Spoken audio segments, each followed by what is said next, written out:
Hi, I'm Lena Brown, and today I want to share a few tips and strategies that I have found useful when trying to read when you have a busy toddler that you are taking care of. On this channel, I share some solutions to some of the problems that are unique to moms.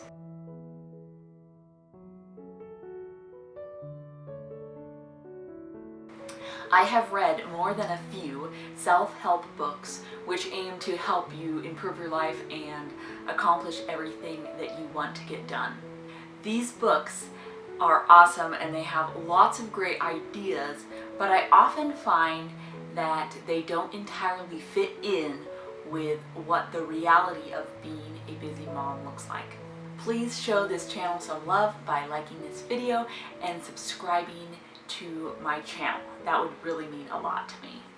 And with that, let's get to these tips. So my first tip has to do with task switching, because multitasking is a lie. You can't actually do two things at once.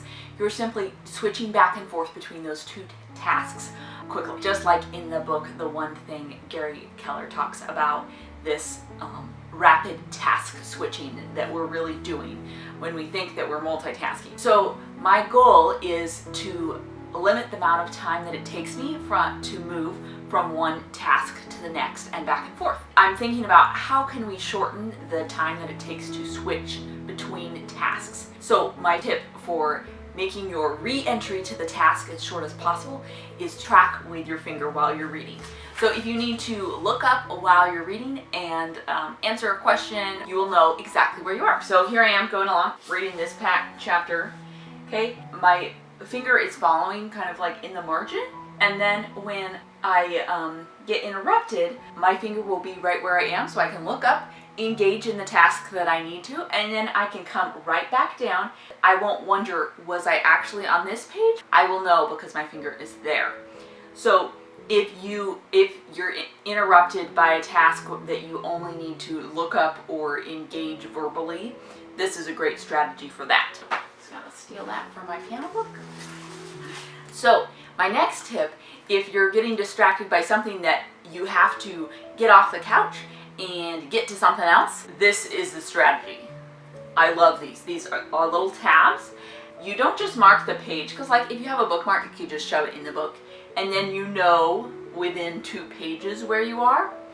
But with a tab, you know exactly where you are. So this is kind of on the lines of tracking with your finger, only now if you need to go stop and take someone to the potty, there you go. Then you know exactly what paragraph you're on. You're like, okay, I'm gonna help you in 2 seconds. Boom. Okay, then when you come back to your book, you just open it up, you're at that exact spot, and then you're not like, wait a minute, does that mean I'm supposed to start reading here? Because that just wastes a lot of time while you're re-entering your task slowly. My sister once told me her strategy for reading books, because I was getting distracted so often when I was taking care of my toddler, I felt like I could never accomplish any sort of reading task. And she said that she just read books 1 paragraph at a time. So my next tip is be okay with slow, because slow is better than not, right? So the idea that, okay, I read for 10 minutes today, or I read for half an hour and I was interrupted and it was back and forth, and being okay with that, which is super hard. It's also hard to accept a new slow reading speed if you have ever gotten the opportunity to go to college or study any material seriously and you didn't have those sorts of restraints. And for me, when I was in college, I sat down for like half an hour and I was like, I'm gonna read as fast as I can. No one was interrupting me, nobody needed anything. I could just solely focus on that task. But when you become a mom, it's not like that anymore at all. My next tip is to utilize nap time. And this is kind of an easy one, and I know that not every child naps, or perhaps you have multiple children and some of them nap and some of them don't, but this is kind of like the golden days. And I think after my son doesn't want to nap anymore, maybe we'll have like a quiet time where he reads books and I read books or something like that. So maybe you can establish this with your kids too. Like, okay, now it's nap time, or now it's quiet time, and you can utilize that time to really get through some books. At nap time, I can really be tempted to do a whole lot of nothing because it's like my only time for myself. So it really helps me to set a timer during the nap time if I'm really trying to get some reading done for like 15-20 minutes. Be like, okay, you're not going to pick up your phone, you're not going to scroll on Facebook, you're not going to watch YouTube, you're just going to read steadily for 15 minutes. And because I am so used to this interrupted lifestyle now, it's actually a lot harder for me to just sit there and read the book, because I haven't done that in years and years, because I'm getting interrupted every 5 seconds. So if you can really dedicate 10-15 minutes to reading seriously, then you could really get a lot done. Another tip is to learn about speed reading. There's some books about this. There's also some classes that I took, or I bet YouTube might be a good resource for that too, is learn about how to speed read. And that's kind of where I learned about the tracking with your finger thing. And they do it a little bit different in serious speed reading. I just find tracking on the side super useful. It doesn't wear out the tip of your finger. Because if you're, sometimes in speed reading, they talk about tracking every single line. So you're like going like this, and I'm like wearing out the tip of my finger. My next tip is to be okay with less than 100% comprehension. So if you were a serious reader before you had kids, or you were in college, we needed to absorb everything we were reading, and we needed to remember everything. If you're imagining that if you were being a serious reader and you absorbed 80% of the information, and that was what was required in college. But now, if you're just reading for fun, or because you want to be a learner and you want to improve your knowledge about finances or whatever it is that you're reading about, it's okay if your comprehension is not what it used to be.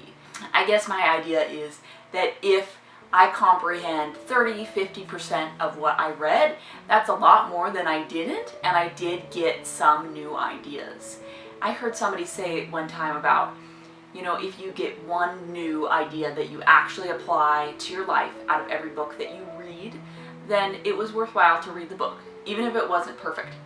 I was talking to my friend about this concept of being okay with not 100% comprehension, and because of her job in academia, she is hesitant to allow herself to have lower comprehension because of the detail work that is involved with her job. So if this doesn't work with your life right now, or you have a demanding job that needs you to be precise about everything and absorb everything that you're reading all the time, maybe this part isn't the best tip for you. My next tip is to make reading work with your life. If reading is important to you and you find enjoyment out of it, and at least for me, I find enjoyment about being in the grown-up world and learning new ideas and not reading The Cat in the Hat, every day 50 times. So I'm reading things that are new, that are exciting, where I'm thinking about different aspects of life, and that really excites me, and that really drives me to want to read. So kind of figuring out what makes you want to read, what your personal motivation for reading is, and then making that work around your life. What are your reading goals, and how fast do you want to get done with your books, or how much time can you dedicate to that, or what do you want to learn that's new? Reading is personal to you and your life, so make it work for you and what your reading goals are.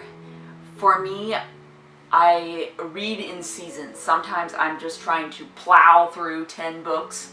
Sometimes I'm reading one book at a time. Sometimes I'm reading 5 books at a time. Sometimes I'm just reading for fun. These strategies have really helped me reach my reading goals, and last year I read over 30 books. Let me know in the comments below what creative strategies you have utilized to meet your reading goals. As always, I would love it if you like this video, subscribe to my channel for more content like this. I look forward to seeing you in the next video. Bye for now.